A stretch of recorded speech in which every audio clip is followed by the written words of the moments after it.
I think it's time to blow this scene. Get everybody in the stuff together. Okay, 3, 2, 1, let's jam.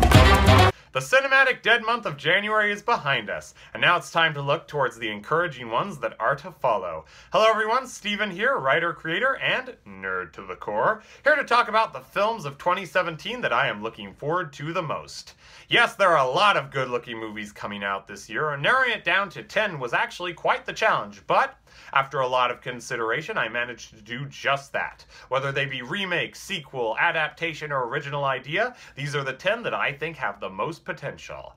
Now, I want to say, first and foremost, that unlike my top 10 movies of the year list, this one is going to be a lot more straightforward, as I'm talking more about what I'm hoping the movie will give us, as opposed to giving an in-depth analysis. Also, do I think these movies will necessarily be the best of the year? No, not really. Maybe we'll have one I haven't heard of, like Kubo or Your Name last year, that surprised me and blow me away completely. But I'm here to talk about the ones I have heard of that have gotten the most attention from me. So, without any further ado, let's look to the future of the silver screen. These are my top 10 most anticipated movies of 2017.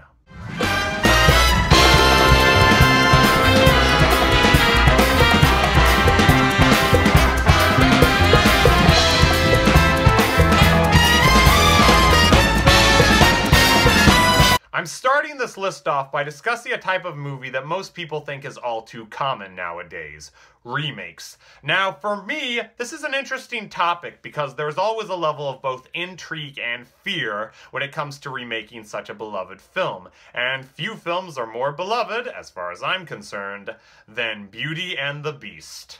Yes, I'm sure you were all expecting this to be a lot higher on the list, but I'll be completely honest with you, this is the movie I'm most concerned about at the moment, even though the only real legitimate cause of concern is the god-awful Ariana Grande John Legend cover of the song, which I will definitely be covering my ears when that starts playing in the movie. Hopefully it's only in the credits. But I'm here to talk more about the positives to stuff today. Like, for example, the film is gorgeous. I love the way they recreated the look of the original movie, and we've only gotten a couple of shots of the castle as far as the trailers go. I think the casting is phenomenal, though I think they missed a serious opportunity by not casting Schwarzenegger as Gaston.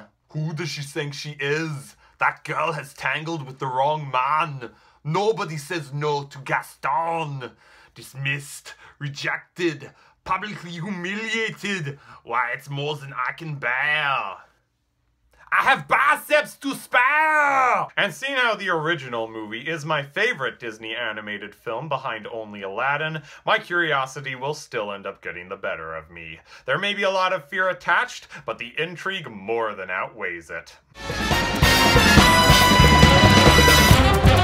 Yeah, I love me some comic book movies, and the first big one this year may end up being the most emotional: Logan.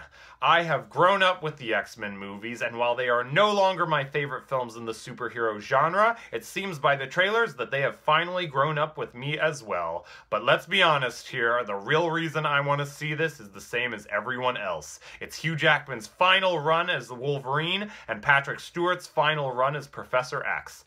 These two, Jackman in particular, have always carried the franchise on their shoulders, and to see this as their swan song makes me think it's going to be a very emotional experience as is. I'm just going to give you fair warning, I'll probably end up seeing this one alone, because it's very likely I may shed some tears as the credits roll.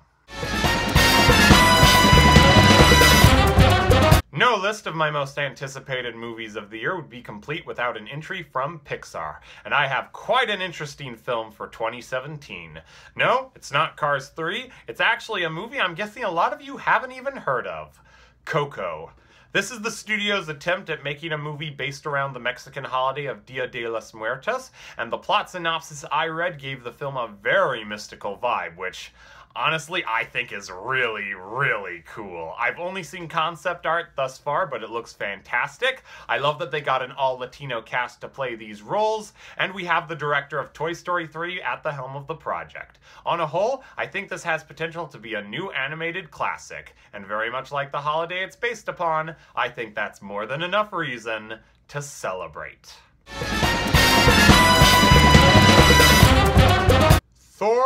Ragnarok.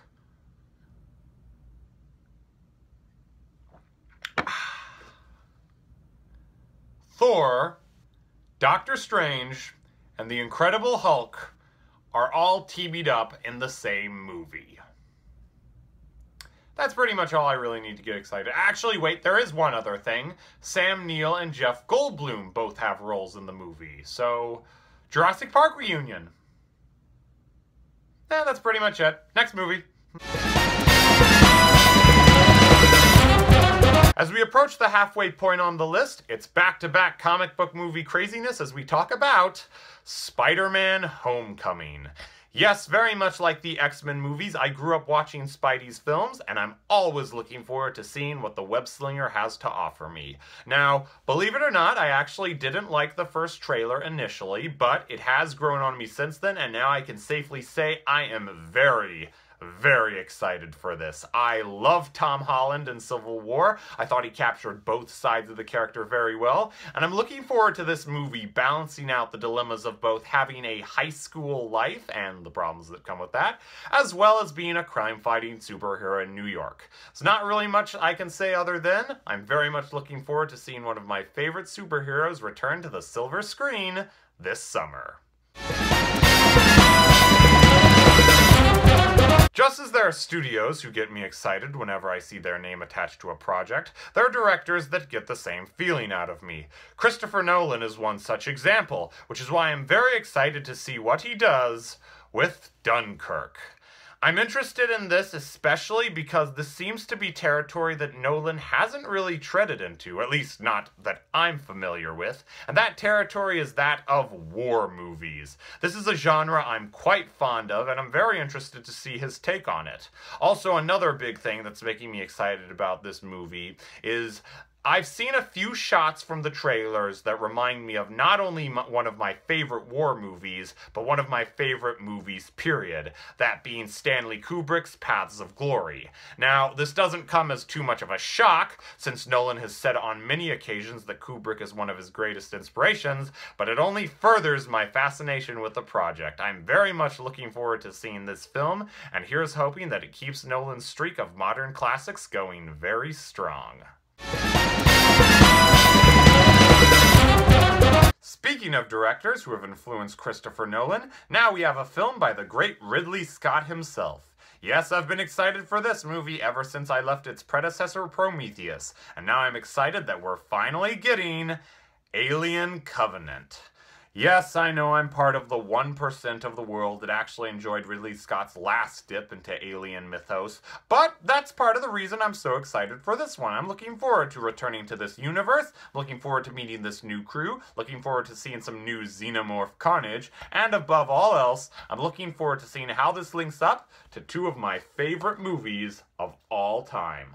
Now, if I had one gripe about it thus far, I feel like this is actually sticking a little bit more to the classic Alien vibe and thus ignoring what came before it with Prometheus. But I've only seen the one trailer, so there are probably going to be a lot of interesting surprises along the way. After all, big things have small beginnings.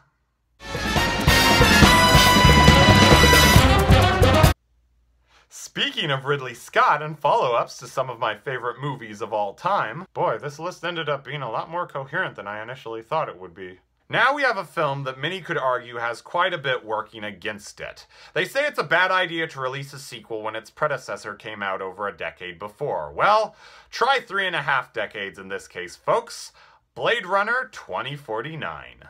The original is one of my favorite movies of all time for a number of reasons. I love its neo-noir setting, I love its crime scene mystery, I love its dark tones, and I especially love the hero and the villain. I think they're two of science fiction's best characters, at least from what I've seen anyway. I think they're fantastic. Well, with this sequel, I'm hoping to see a lot of that great stuff attached with a new cast, the likes of which include Jared Leto, Ryan Gosling, and director Denis Villeneuve, whose work on Arrival made me feel like he is the perfect choice to helm this project. I'm also very excited because Harrison Ford went on record saying that this was the best script he has ever read in his career. With all that stuff and more, hopefully all these worries will be lost in time, like tears in the rain. time to change. I'm taking one more comic book movie for the runner-up, and, as all of my other picks were Marvel-related, it should come as a shock to no one that I am going with Guardians of the Galaxy Volume 2. The first film was an incredible surprise in so many ways. I remember hearing it being called a mix between Cowboy Bebop and Star Wars, and as you can guess, that got me pretty excited. Went home to my roommate at the time, and he said that's exactly what it was. He had seen it like 3 times before I had seen it like once. Took me a while to see it, now that I think back to it. But the point I'm trying to make is, I had huge expectations going in once I had heard that, and the movie not only met them, it exceeded them. So I'm hoping this one will do the exact same thing. I'm looking forward to seeing all of these characters return. I'm looking forward to seeing a lot of bizarre new worlds and places they go to, and I'm just looking for a flat-out fun adventure. There are a lot of comic book movies coming out in 2017, but this is definitely the one I'm excited for the most. Not much more I can say then. I am Groot. I just dropped a huge spoiler for all of those who actually understand that language. I'm sorry.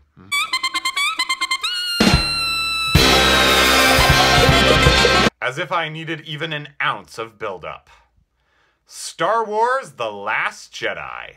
Yes, you all knew this was going to be number 1. Heck, you probably knew the second you read the video title. But here we are at last to talk about it, so let's talk about it.